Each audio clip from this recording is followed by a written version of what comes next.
right, let's dive in. We're cracking open Chapter 12 of The Secret of the Golden Flower today. Ooh, good one. It is, right? This chapter, Circumambulation of the Heavenly Cycle, sounds a bit, well... cryptic. Yeah, a little. But don't worry, we're going to unpack it together, see how it connects to, like, our everyday lives. That's the beauty of this stuff, really. It's not just ancient philosophy. Right. Okay, quick recap for anyone just joining us. Internal alchemy in Taoism, it's all about, what? Cultivating our energy. Yeah, refining that inner energy. Through things like meditation, breathing exercises, that sort of thing. Everything. So this heavenly cycle, what's the deal with that? So first thing to get, it's not about forcing our chorus into doing what we want.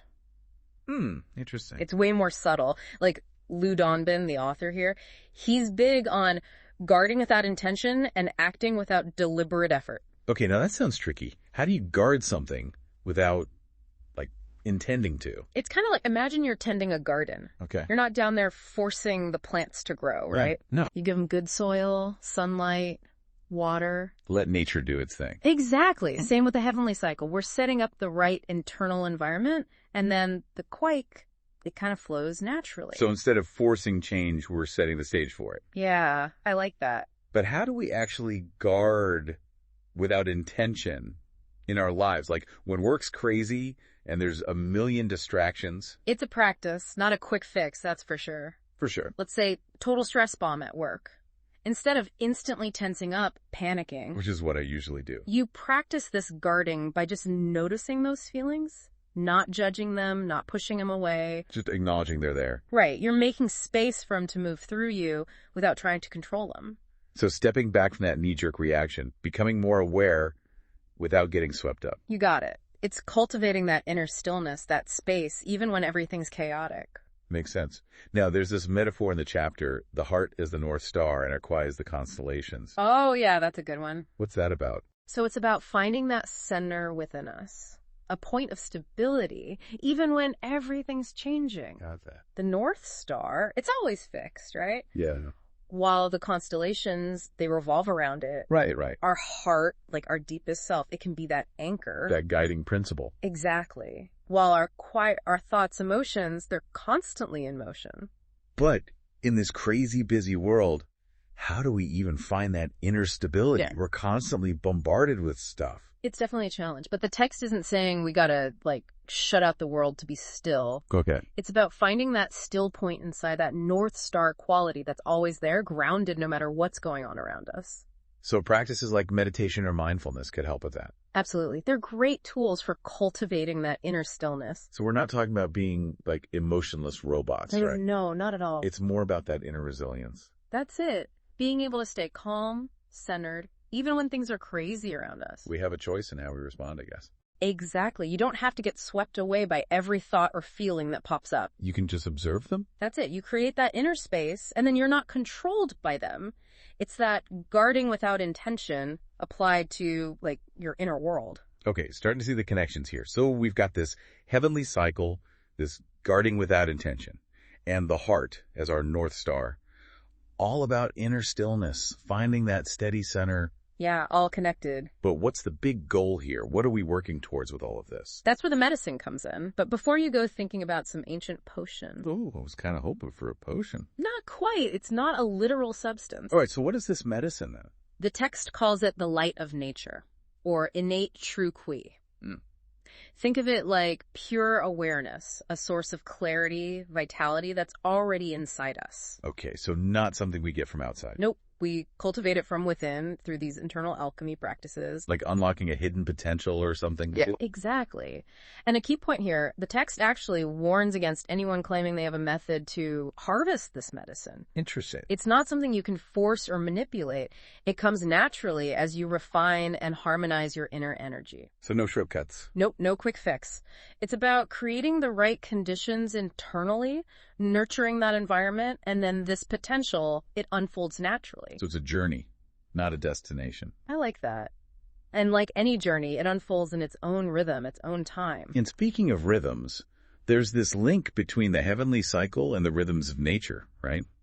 The text even says at some level, large and small cycles, those distinctions kind of dissolve. Oh yeah, that's getting into some depth stuff. Yeah.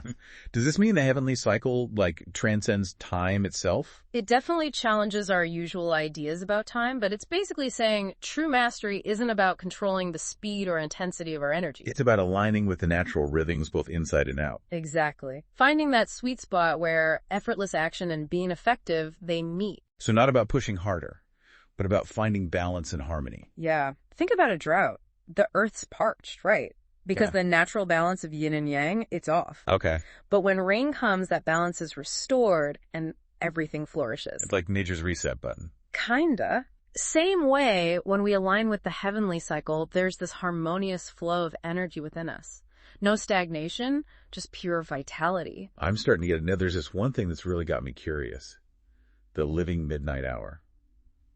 Is that literally just midnight? Not quite. There's a difference between the true midnight hour, which is like, the actual time, and the living midnight hour, which can happen anytime. Wait, how can there be a midnight that's not actually midnight? It's where perception comes in. The text says we got to cultivate clear perception, being able to see beyond rigid categories and concepts. So it's more like a state of awareness, not a specific time. Exactly. And it can happen anytime, but the text says understanding the actual midnight hour can help us discover this living midnight hour. How does that work?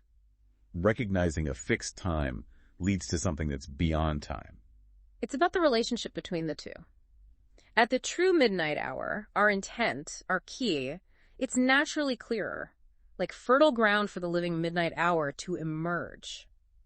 So the true midnight hour is kind of like a doorway to this deeper awareness. That's a great way to put it. Even within structures and cycles, something more fluid and expansive can emerge. And that applies to more than just time, I bet. Exactly. It's a big concept. This is making me rethink time altogether.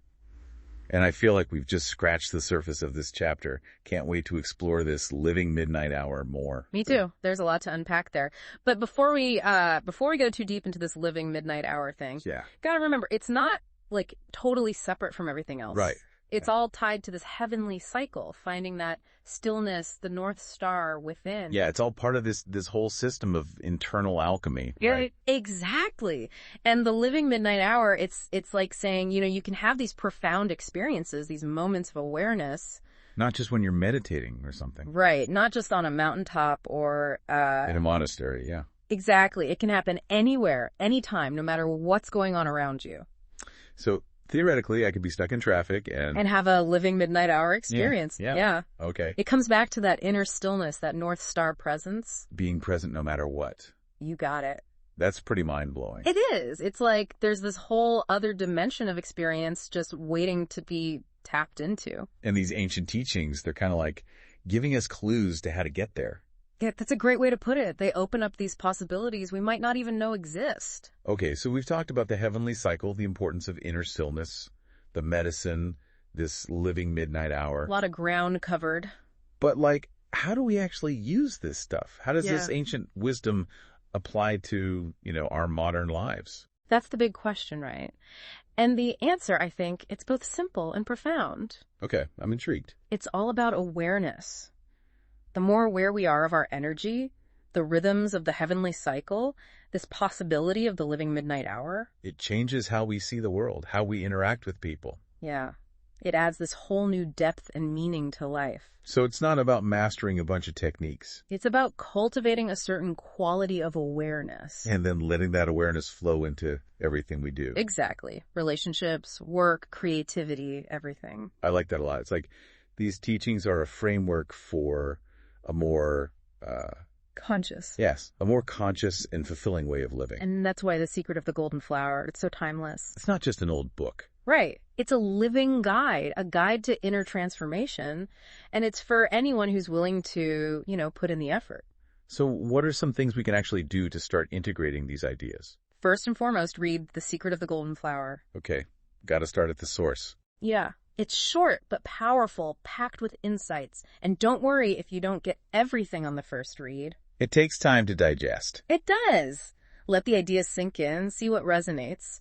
And beyond reading, practices like meditation, mindfulness, Gong. Those can help us with that inner stillness. Exactly. And even something as simple as spending time in nature. Oh, nature's the best. It is. It reminds us we're not separate from those rhythms, those cycles. We're all connected. Yeah. The more we align with that natural flow, the more harmony we find in our lives. This has been really eye-opening, gotta say. Glad to hear. I feel like I have a whole new perspective on internal alchemy and how to experience these deeper states of awareness. Me too. It's amazing what we can learn from these ancient texts. And to think, we're still just on chapter 12.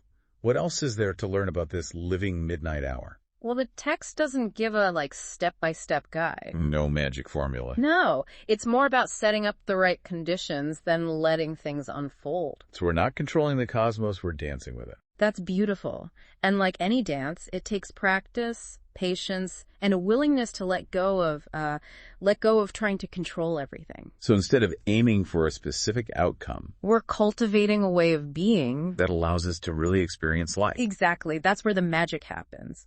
When we let go of attachment to specific results, a whole world of possibilities opens up. That makes a lot of sense. But if the living midnight hour can happen any time, and it's about aligning with these natural rhythms, are there, better times to cultivate it? That's a great question. The text doesn't say specifically, Okay. But it's safe to say sometimes and places might be more naturally conducive to stillness, to contemplation. Like watching a sunset or being out under the stars. Exactly. Those moments, they evoke this sense of awe, of wonder, help us connect to something bigger. And that can open us up to the living midnight hour. Yeah. And even those quiet moments in everyday life. The peace after a rainstorm, the stillness of early morning. It's about noticing those moments. And being fully present in them wherever you are. So the living midnight hour, it's not just an idea, is it? It's more like a way of being. Yeah, I like that. It's about cultivating that awareness so we can, really experience the magic of life in any moment. That's it. And it doesn't have to be this big dramatic thing, Right. That can be those quiet moments, those everyday experiences where you just feel connected. I feel like we've come full circle in our exploration of this circumambulation of the heavenly cycle thing. It's a mouthful, isn't it? It is.